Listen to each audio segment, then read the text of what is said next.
How to make iPhone vibrate for incoming calls. So guys, here you learn how to make your iPhone to vibrate only for incoming calls. So whenever you have an incoming call, your iPhone is not going to ring out, it will only vibrate, and this doesn't mean you have to put your iPhone on silent mode. So this you can do without putting your iPhone on silent mode. So here I'll walk you through how you can easily make your iPhone to vibrate while you have an incoming call. So if you hadn't know this, you found this often informative, please don't forget to like and then subscribe.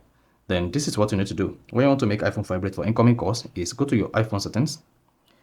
Then on the settings page, just scroll down. Keep scrolling until you get to Sounds and Haptics and click on it. Now, once you select Sound and Haptics, come to Haptics here and choose Always Play. So that's going to make the iPhone vibrate.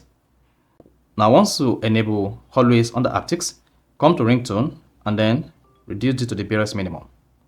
After that, locate Change with Buttons and then disable it.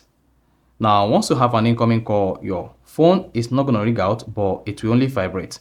So make sure you select Always Play to make this work. Then once you're done, then you are good to go. So that is basically how to make iPhone vibrate for incoming calls without ringing.